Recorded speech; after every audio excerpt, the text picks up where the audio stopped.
देश को पता चल गया है। यहाँ बड़ी बड़ी सभाएं आ रही है। मैं 4 दिन पहले सरवण की सभा में आया था।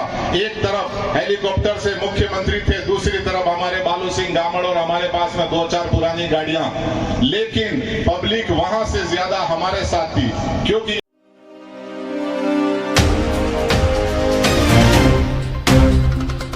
मुस्लिम कम्युनिटी से है और भारत आदिवासी पार्टी के राष्ट्रीय प्रवक्ता है। जोहार सलाम, जय जोहार, जय भील प्रदेश।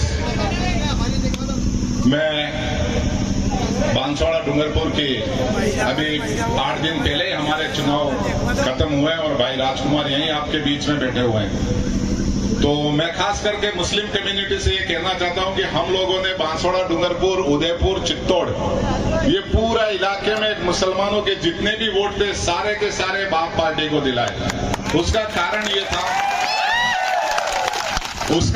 ये था कि पिछले 70-77 बरस से एक पार्टी बोलती है कि आपने 60 बरस देश को लूटा, दूसरा बोलता है आपने 10 बरस देश को लूटा।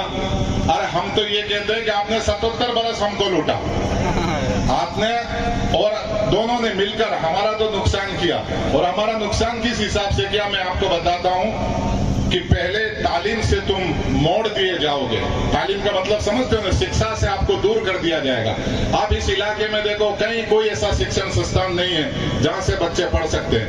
आज का दौर सीबीएसई का दौर है, इंग्लिश मीडियम से पढ़ने का दौर है। आप लोग सोचते हैं कि आप यहाँ की राजकीय उच्च प्राथमिक विद्यालय से पढ़ के आप कोई ऑफिसर बन जाओगे, तो ये नामुमकिन वाला काम है। तो सबसे पहले आपको शिक्षा से दूर कर दिया। और जब आप कोई आदमी अनपढ़ होता है तो फिर उससे कुछ भी करवाया जा सकता है। पहले तालीम से तुम मोड़ दिए जाओगे, फिर किसी जुर्म से तुम जोड़ दिए जाओगे। आदमी जुर्म से जुड़ जाता है, अनपढ़ होता है, कोई भी गलती कर ही बैठता है। हाथ से हाथ की जंजीर बनाकर निकलो, वरना धागे की तरह तोड़ दिए जाओगे। ये आखिरी वक्त है। इलेक्शन सिर्फ वोट देने का नाम नहीं है, सपोर्ट करने का भी नाम है। मैं यहाँ कोई वोट नहीं कर सकता क्योंकि मैंने अपना वोट राजकुमार को दे दिया बांसवाड़े में। मैं वहां से 150 किलोमीटर दूर से आपके बीच में सिर्फ इसलिए आया हूं कि ये सपोर्ट है। सिर्फ वोट ही नहीं होता, इलेक्शन सपोर्ट का भी नाम होता है। तो मैं यहाँ सपोर्ट करने आया हूं और मैं इस लोकसभा क्षेत्र के उन मुसलमान भाइयों से निवेदन करूंगा, गुजारिश करूंगा कि आप भी इस बहती गंगा में हाथ धो लीजिए, क्योंकि बालू सिंह जीतने वाला है। और जीतने वाला आदमी अगर जीत रहा है, सारे देश को पता चल गया है। यहाँ बड़ी बड़ी सभाएं आ रही है। मैं 4 दिन पहले सरवण की सभा में आया था। एक तरफ हेलीकॉप्टर से मुख्यमंत्री थे, दूसरी तरफ हमारे बालू सिंह गामड़ और हमारे पास में 2-4 पुरानी गाड़ियां, लेकिन पब्लिक वहां से ज्यादा हमारे साथ थी, क्योंकि ये चुनाव इस वक्त ये मान के चलो कि ये आखिरी चुनाव है हमारे लिए। ये बार बार मेरे वक्ता बोल रहे हैं संविधान बचाने की बात, संविधान बचाने की। तो संविधान बनाया हमने तो हम बचा के रहेंगे, इसमें कोई शक की बात नहीं है। लेकिन इस बार वोट आपको सिर्फ और सिर्फ बालू सिंह जी को देना है, अपने लिए देना है। और मैं मुसलमानों से भी यही गुजारिश करता हूं कि आप लोग भी बालू सिंह जी को हॉकी और बॉल के निशान पे 5 तारीख को 5 नंबर इनका निशान है, 13 तारीख को वोट दीजिए और बहती गंगा में हाथ धो लीजिए। ये जीतने वाले हैं, जीतने के साथ रहिए, हारने वालों का साथ अब छोड़ दीजिए। जिन्होंने आप लोगों का खून पिया उनके साथ मत जाइए। आपको आडवाणी ने देखो 1990 से हम लोगों को, मुसलमानों को परेशान करना शुरू किया था।